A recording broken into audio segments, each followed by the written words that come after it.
내 유튜브 채널에 다시 오신 것을 환영합니다. Hello. So yung Korean niya. 안녕하세요. 안녕하세요. Hi, 안녕. Hi, 안녕. 내 이름은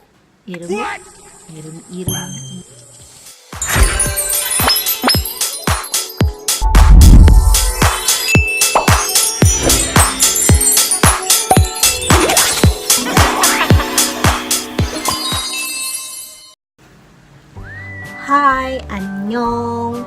내 이름은 예진입니다. 내 유튜브 채널에 다시 오신 것을 환영합니다.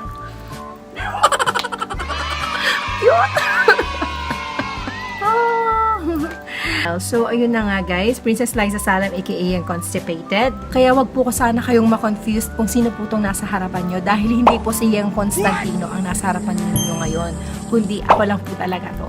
Parang. So, ayun na nga. So, for this video, wala akong idea kung paano tatakbo itong pag-film ko ngayon. Alam mo yun, yung mahilig lang talaga sa panood ng Korean dramas. Minsan gusto mo na rin matuto kasi nga para hindi ka na mahirapan kapag manonood ka ng mga Korean drama. Kasi minsan nakatutok na lang tayo sa subtitle. Although hindi naman ako ganun kabihasa dahil wala pa naman akong masyadong kaalaman o hindi pa ganun kalawak ang kaalaman ko sa pagsasalita ng Korean. Ang mga alam ko lang is mga basic like 안녕하세요, 사랑해요, 보고 싶어요, 만나서 반가워요. Like, mga ganun lang. Dahil wala akong maisip na content is bakit hindi na lang kaya tayo magdunungan sa pagkukorea? Ay, charot lang guys. Meron naman po kasi tayong mahiwagang internet today. May wifi tayo today. Baka naman, di ba? Meron naman tayong Google or Safari o may YouTube din tayo na pwede natin pagtingnan kung tama ba yung mga pinagbibigkas natin. At meron din akong na-download na sa App Store. Ito yung English Korean Translate Offline. Para naman kapag wala kang internet is pwede. Although hindi naman lahat ng word na hinahanap mo inandun. Pero diba, pwede ka naman matuto ng paunti. Kapag wala kang ginagawa, pwede mo naman silang tignan, diba? Unti-unti lang naman yan, guys. So, ayun, ma-share ko lang naman. Nagpa-practice akong magsulat ng Korean alphabet. Meron din book yung kapatid ko dito. So, hindi ko na sinayang yung opportunity. So, kapag may time is, binabasa ko sila. So, ayun na nga. Korean alphabet, Hangul. Hindi ko alam kung tama yung pronunciation niya. Mamaya na yung pagsusulat. Kasi, hindi ko naman talaga alam yung magsulat. May mga konti lang kong kaalaman. So, ayun. Di ba nga may dinownload ako sa App Store na application, yung English-Korean translator na offline. So, magka-try tayo kung kaya natin siyang bigkasin. So, ang try natin unang-una is hello dahil yun yung mga kadalasang naririnig natin sa mga Korean drama na pinapanood natin, di ba? So, may nang lumabas nga dito. Maraming lumalabas actually. Maraming mga similar expressions sabi nga dito. So, hello. Hello. So, yung Korean niya. 안녕하세요. 안녕하세요. Meron pang isa nagpakita eh. Yoboseo. Sa pagkakaalam ko, kapag sinasabi nilang yoboseo is may kausap sila sa cellphone nila, sa telepono nila. So, yun yung pagkakaalam ko pag sinabing yoboseo. I like you. Meron kaya? Para sa mga crush natin.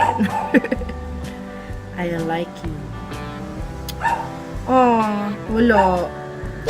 walang I like you. Ang lumalabas lang dito is I like it. I like her. Try natin I like her. 그녀를 좋아해요. 그녀를 좋아해요. ano daw? 그녀를 좋아해요. 그녀를 좋아해요. 그녀를 좋아해요. 그녀를 좋아해요. 그녀를 좋아해요. 그녀를 좋아해요. Yun.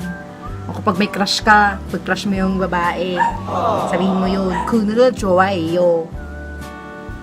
Diba? Nakatulong pa ako. Kayo na lang palagi. Paano naman ako? Kaya nagiging single tayo forever eh. Diba? Ano pa ba? Delicious. Kapag, syempre, masarap yung pagkain. Delicious.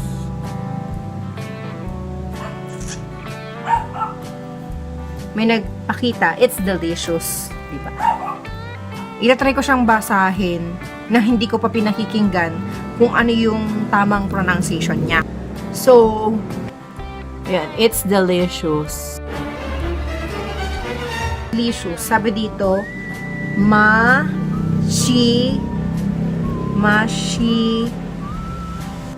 맛이 있어요. Correct. Ano pa?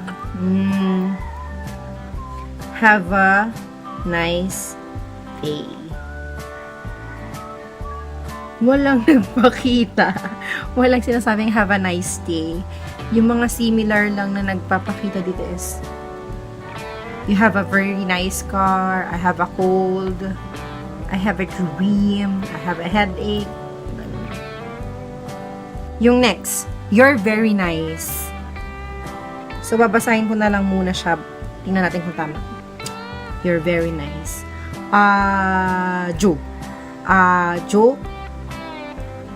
Jo, chinchayo,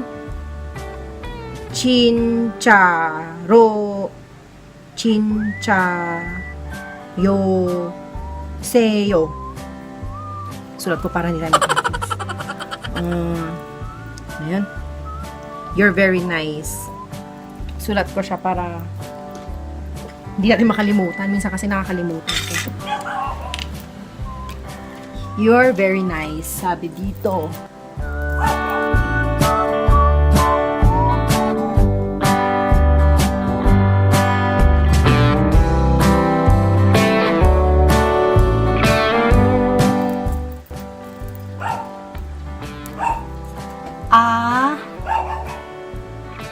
Jo, chin, cha, chinjal ha, seyo. 아주 친절하세요. 아주 친절하세요. Tingnan natin kung correct. 아주 친절하세요.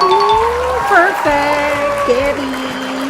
Next na tinype ko dito sa aking iPad is where are you going? So, ang nagpakita is ito. Ayan, where are you going?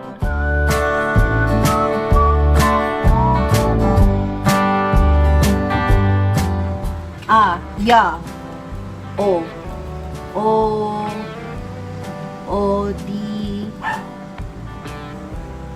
어디 가세요?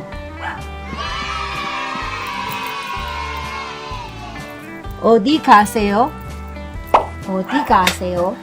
Ito yung lumabas. 어디 가세요? Perfect. Para sa mga humihingi ng patawad pero mahal pa rin nila, ito ay para sa inyo. I'm sorry. I love you. Ayan siya. Sino ba? I'm sorry. I love you. I love you.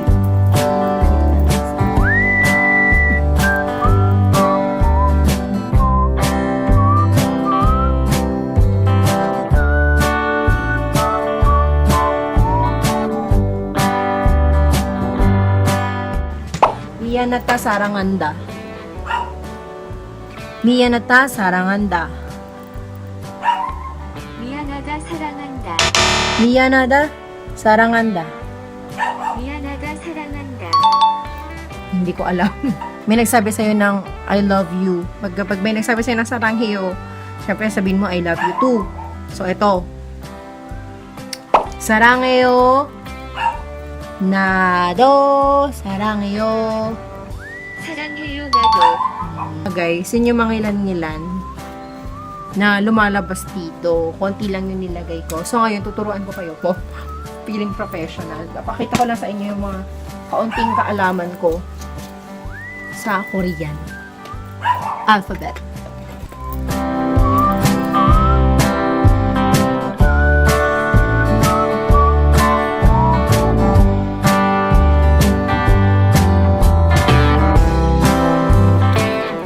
A, ya, o, yo, i.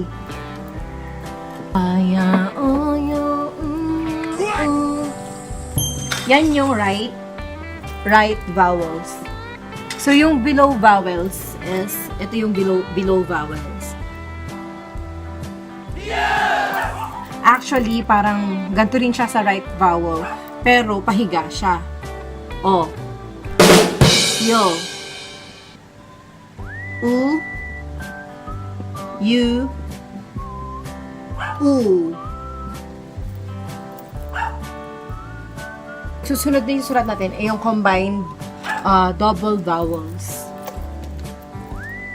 Hindi pa nagpapakita yung sinesearch ko sa YouTube. Kaya ganito muna. Hindi ko kasi actually talaga alam or hindi ko alam kung tama yung pagpo-pronounce ng mga letter. So, ito na yung combined or double vowels. Dito talaga ako nako-confuse sa double vowels ay yung combined na to. Kasi dito. Wow.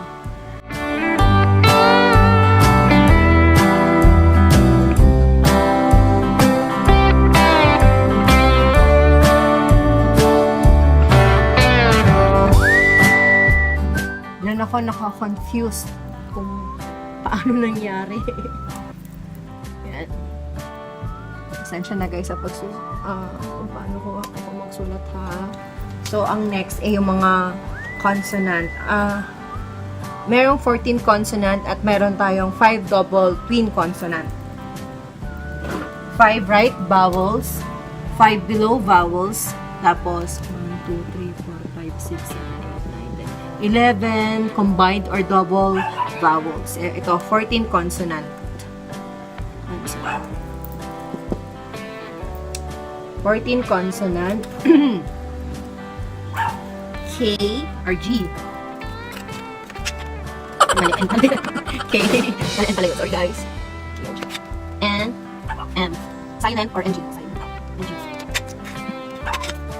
P or D. T or D. J, CH,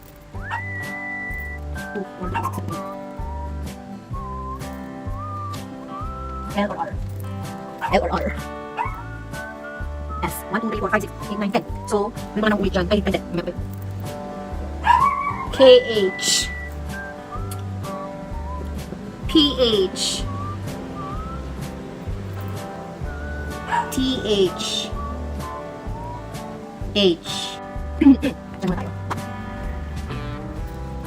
Hindi na siya sa akin. A, ya, o, yo, i. Yung right vowels, 5 right vowels. So, yung below vowels is o, yo, u, 11 combined or double vowels. E, ye, ya, u, wa, o, i, we, wo, vi. Hindi ko kasi alam yung pronunciation niya guys, kaya pasensya na lang. Sinishare ko lang naman sa inyo kung ano yung nalalaman ko sa Korean alphabet nila. Ito lang po yung nalalaman ko. Ito yung 14 consonant. K or G, N, M, silent, NG, P or B, T or D, J, CH, L or R, S, K, KH, PH, TH, H. Kung may double vowels, may double consonant din. Wala tayong eraser. Ay, mali eh. KK, SS. So, yan yung SSN mo. Mikashi. Ganun. Tapos, J. PP. TT. So, yung pangalan ko, Hye Jin. O nga, hindi ko pala i-discuss sa inyo kung bakit Hye Jin. Hye Jin kasi, gusto ko siya kasi tingin ako sa internet, merong meaning sa likod ng pangalan na yon at nagustuhan ko siya at alam kong bagay siya sa akin. Charot. Kasi kung i-Korean mo naman yung pangalan ko is Princess Lyza. Ang princess is Gongju and yung Lyza is Lyja. So, naghanap ako sa internet kung ano yung sa akin. Hye Jin ang pumukaw sa mata ko. Nagustuhan ko yung meaning sa likod ng pangalan na yun. Sinearch ko tong Hye Jin. Wait lang. Gender, feminine. It's a Korean name. Meaning and history. From Sino-Korean. Hye, meaning bright, intelligent. Wow, intelligent. Pero feeling ko, mas bright ako. Hye, meaning favor, benefit. Combined with Jin, meaning precious, rare. This name can be formed by a variety of Hanja character combination as well. So, ayun, yun talaga pumukaw sa akin para piliin yun ang maging Korean name ko. So, sa mga naghahanap ng Korean name nila, try natin mag-search ulit. Korean name ideas. So, ito. Names. Do-yun. Do means path. Yun means virtuous. Virtuous. Able. For boy naman yun. Yan. Sa babae, pwede ka rin magpangalan ng Ha-un. Ha means summer, great or talented. Un means kindness, mercy, charity, and can also mean silver or money. Tone. At para sa mga loving daughter, this is for you guys. Cha. So, ayun na lang muna guys. Kung kayo ay nako-confuse din ko ano mga pinagagawa ko ngayong araw na to. Sinare ko lang po sa inyo yung mga nalalaman ko about Korean alphabet, yung mga nalalaman ko lang. Hindi ko alam kung tama yung pronunciation ko. Hindi naman sa nagkakalap ako ng mga mali. Better na lang na i-check na lang sila. Naman yung Google, ganito, ganyan, sa inyong YouTube. But sinare ko lang sa inyo yung nalalaman ko. Bye. See you on my next video. Annyeong daum video sopocha. Sinare ko sa inyo yung mga kaunting kaalaman ko about Korean alphabet. Yung mga kaunting nalalaman ko lang sa pagbabasa at pagkasalita. Although hindi nga ganun kalawak yung kaalaman ko. Sinare ko lang po sa inyo. Hindi rin ako sure kung tama yung pag-pronounce ko sa salitang yun, sa alphabet na yun. Is better na kayo na lang po sa sarili nyo mag-search sa internet kung gusto nyo rin po matuto. So, ayun na nga guys. Kung nagustuhan nyo pong video ito is i-like sana ang aking video. Mag-comment po kayo sa mga suggestion nyo. At i-share kung sa palagay nyo rin na natuwa kayo. And guys, please subscribe to my YouTube channel. And i-click yung notification bell button para naman na ma-notify kayo sa tuwing mag-upload ako ng video. So guys, annyeong daum video sopocha. Goodbye guys. See you on my next video. Bye.